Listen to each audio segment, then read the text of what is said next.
Good morning, Frelinghuysen community. My name is Joe Uglialoro, principal of Frelinghuysen Middle School, and this is our October FMS in a minute. I'm here today with our House 2 Administrator and Athletic Director, Mr. Gold. Mr. Gold, welcome. Thank you for having me. We are very proud at FMS of all of the opportunities we offer our middle schoolers to get involved after school in something positive and structured.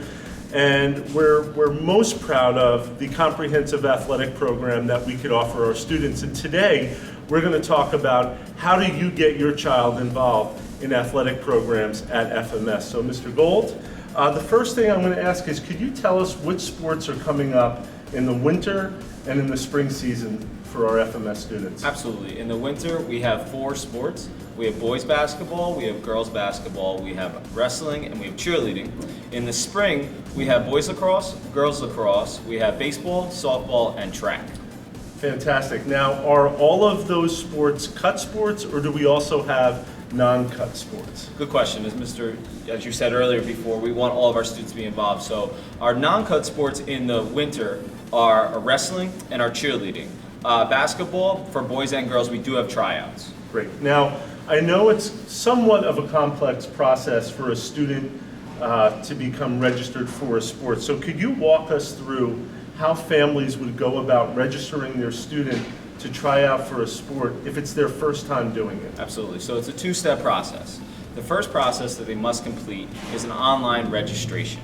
You can go to our Frelinghuysen district website, click the athletic page, and go on and register your child. And you would select the sport that you want your child to play there. Then on that same page, on the home page of our athletic site, we have forms that must be downloaded and completed. You also could get the handouts in our nursing department as well. Every child must have a physical on record in our nursing department. Families must also complete a health history update form that must be submitted to be clear.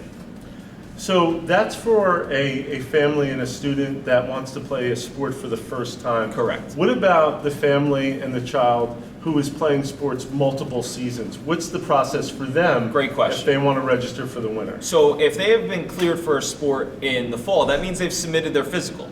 Those families must go back online and re-register for the winter or the spring sport, and they must complete a form. It's actually labeled form number 3, our health history update form, that is completed just by the parent or guardian. That does not need to be completed by your physician. That does not. All right, great. So, final question for you. Once parents have gone through this process, how will they know that their child's been cleared to play a winter or spring sport? Great. So during our registration window, I'm sending students emails to check on Canvas, our blue card spreadsheet. Families also have access to Canvas where they can go check that same spreadsheet. They should see their child on that spreadsheet. If they've completed both processes, that child will be blue. You'll actually see their their line physically blue. If you do not see your child's card or line blue, then there will be a note on there, and you should look in that column, please see the nurse, or waiting on the physical to be cleared, or waiting on the online registration. So if you see your child having one of those notes, please complete the appropriate process to have your child completed. I also should note that we have windows. So our winter window, registration window, is closing October 30th. So please make sure that you are filling in the information appropriately and handing it in on time. If you have any questions, you can contact myself at marc.gold at msdk12.net, or you can contact our nursing department. They will be happy to answer any of your questions. Mr. Gold, thank you for everything you do for FMS. Absolutely. Thank you for tuning in, and we hope to see you this winter and this spring out on the athletic fields. Absolutely. Thank you. Thank you.